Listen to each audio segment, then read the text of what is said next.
I like how it's so funny to me. You know, a lot of times you talk about your experiences, and this is back from at UNLV or now, and you so nonchalantly just say, "Oh, when I played this and played that," and you know, I know that you played. You know, you played the Birdcage, and I know you played like Pocahontas, right? Yeah. But you talk about it so nonchalantly, and then you know, just a little bit ago, you said, "Oh yeah, Pocahontas. It was one and done. We played it, and I never looked back." Like almost like you don't even remember doing it, and I'm like, that was years of my childhood, you know. Well, Chris, Chris. I mean, now when I say it real quickly, I mean, I got to tell you, I mean, one thing for sure. I'll tell you one thing for sure. No matter what I've gotten to do, and I am so fortunate, I appreciate every one of those moments, absolutely. And Pocahontas was.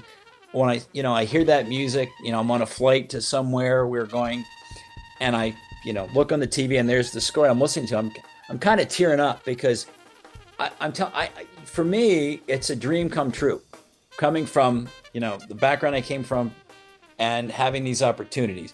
And the point is that all of your students, they all can have these opportunities. It's kind of a pathway. But it's like what's the Girl Scout theme? Make new friends and keep the old. One is silver and one is gold, right? And somebody said, like, here's a circle and here's a circle. You have to have these interconnecting circles of contacts and relationships, and musical relationships, personal relationships, and sometimes we say, okay, yeah, you've got, you have to be the great citizen. You've got to show, and of course you have to begin these habits at an early age, and a lot of young students, well, all ages, don't realize that you have to be fun to be around, besides being brilliant, besides being, able to do any skill at any time and being ready for it as much as you can. And when that door knocks, you got to be ready for it, because that may not come again. But also, you have to be someone that loves people and gets along with other people, because if you're not, there's going to be at least 1,000 other great musicians who will be, and so that's a great lesson for all the students everywhere, and including myself. I keep telling myself that, I mean, sometimes I'll say something and I don't like to offend anybody, but sometimes it does inadvertently without even trying to do it, or you have to make a decision. Who's going to play first tenor? Who's going to play first alto? It's so difficult. Everybody has their own creativity and their own beauty to bring to music. And that's what's so great about it, and you can express yourself in the music. Julian's heard me say it a million times, check your ego at the door and put the drama in the music, for all your students. It's about the music that we're playing right now. And somebody doesn't like playing that country piece. I was one of them at one point. And I realized it was my problem when I finally dug into it and realized this music has been a tradition in certain areas of the country for all these years. And when you finally dig into it, I knew very, very little. So then I started to embrace it, started to love it. And then I got to work with Dolly Parton. She recorded a song I wrote. It wasn't exactly a country song. It was originally written for Natalie Cole, and it got cut from her record, but for whatever reason, they would record maybe 16 and release 12. And so the person I wrote songs with rewrote the lyrics, put a country fiddle on the end, somebody overdubbing a country fiddle part, and some other slide guitar, playing some things. And it ended up on a country record, but it was really a pop crossover. But, so you just want to keep the doors open in music, but it's also possible to spread yourself too thin. Sometimes I think I've done that maybe, but, it's worked out for me because, having different skill sets, conducting, arranging, composing, and I'd like to have more time working on orchestration. I'd like to have more time on playing jazz on piano, but your kind of career will move you in certain pathways.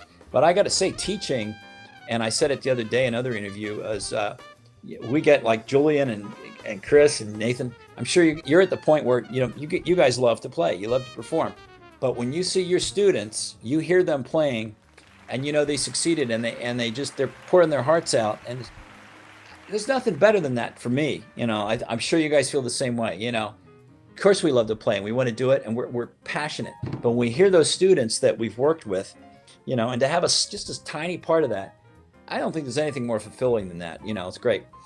So, sorry to keep going with the questions. Yeah.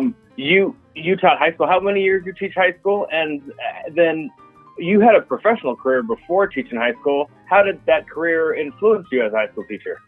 Oh, dramatically. And when I did the high school job, I still was playing professionally. I just wasn't traveling on the road with the different people I traveled with. Mostly Ben Vreem, but some other people. I conducted orchestras, and I still worked professionally, but I had to cut it down dramatically. And but all those influences were really profound in working with the students and talking about studio work and the impact of music on their lives. And it was I had a lot of fun in that music appreciation class, though. Like, I'd sit in the back. I had one student that came in. I'd let them share a song. So of course, some of that I shouldn't have done because it was a high school and there was language issues with some of it, and I had to turn it off. But somebody brought in like a 311 song that was like, the guitar's playing this low tritone, so I played the tritone. I made it funny, But the most fun I had was I had them turn off the lights, and I was teaching them about intervals, and I go, and everybody knew that because they had done remakes of Mission Impossible, right? I said, okay, what's this interval? We talked about it, and we got to the concept of half step. So then I said, okay, do it again, ready? And everybody started cracking up, And I said, what's so funny? Why is it so funny? Well, what did I only changed the half step, And so I do crazy things like that with the class. I have no textbook. And I had so much fun with that class that I had my string quartets come in and play Bartok for them. I'd sit in the back of the room, the football players in the front. I said, if you turn around, you flunk the class. And I want to know how many times you hear. I'd play the Beethoven's Fifth, and we'd have a contest how many times they'd hear that in the first, in the movement. I had to think quick. I had to think fast, And I remember Claudio Arrau, the great pianist, was 80 years old. There's another side story. A good friend of mine from Miami, was her mentor, and the Roysteins, and he runs the program at CalArts. But at any rate, in fact, his students were in my program, and then he was on a session, Daniel Rosenbaum, he played the Star Wars. He was one of the trumpet players. He was my high school group.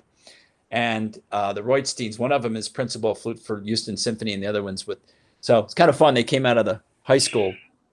But so we're doing this, and I had the football, I'd sit in the back, and we'd play this.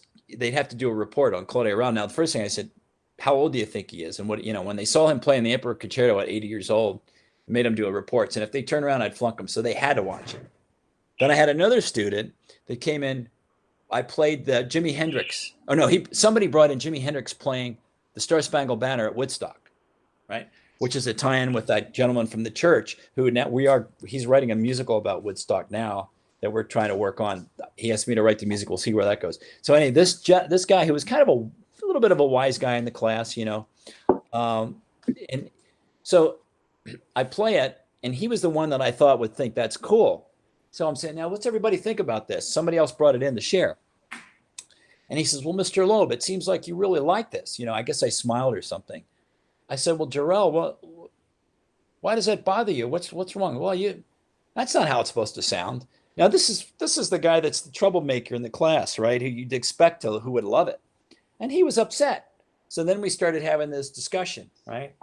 Well, what is this recording? Because they didn't really know. They just heard it. And we started talking about Jimi Hendrix.